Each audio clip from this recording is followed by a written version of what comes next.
DJ Atong Remix. Giờ có gió nhẹ tay bỏ đan danh cao giờ lo cu yo sa đã wo vờ tua to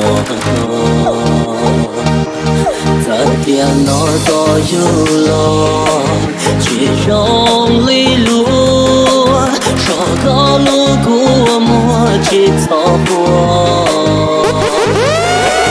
mù tao chia lúa mù có mù chịu tao trên cho cú nhỏ mà mù cho kia thiệt khó của kê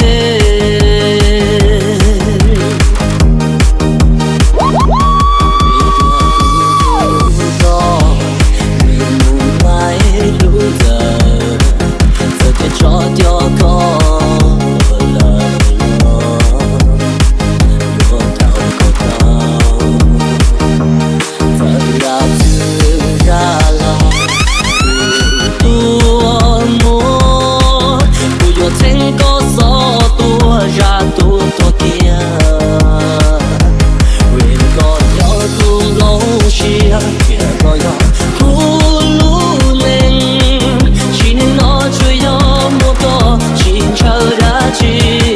Welcome to DJ Atong Remix. Yo tia con gió chia nó tung tròn, tôi yêu muốn chia, học qua một chùa lo cha ơi, cú sumo, cú gió chia bao cả gió, vì cú lu có, lấy lung trái lung thở, yo đó tua lơ, yo chín chia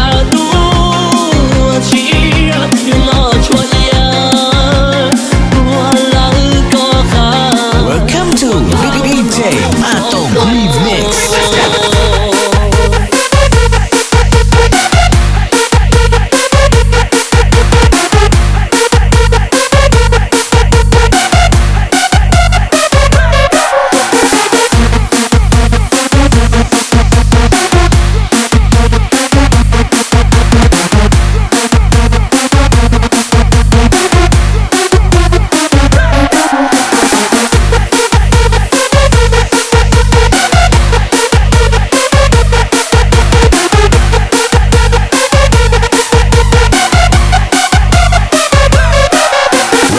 To DJ Atong Remix.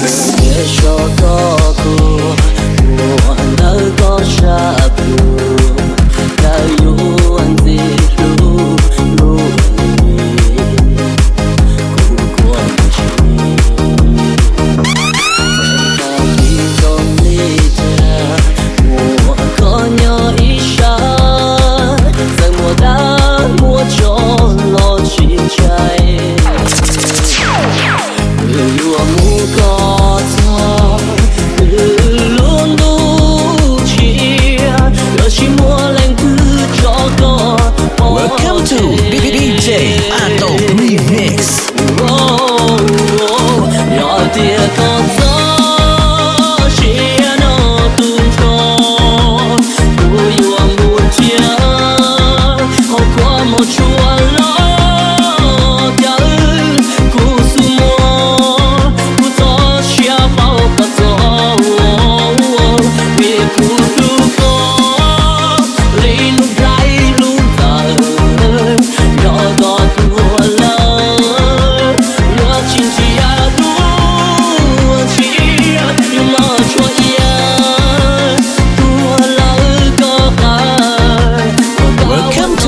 DJ Atong Remix. Yo tia có gió chia nó tung tròn, cú yêu muốn chia học qua một chùa lo cha ơi, cú sumo cú gió chia bao cả gió,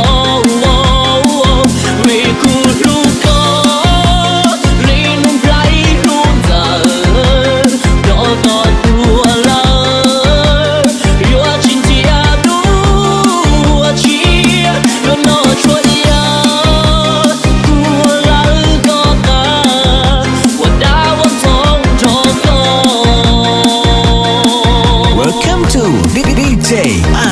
Remix. Yo tia có gió chia nó tuôn cho cô yêu buồn chia hậu qua một chùa lo cha cô sumo cô gió chia bao cả gió vì cô lu có lấy nung trái lu thở yo có tua lơ yo chính chỉ you know what ya tua lăng có khai wa ga wa nong cho ko Welcome to DJ Atom Remix. 1, 2, 3, let's go!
Welcome to DJ Atom Remix.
Welcome to DJ Atom Remix.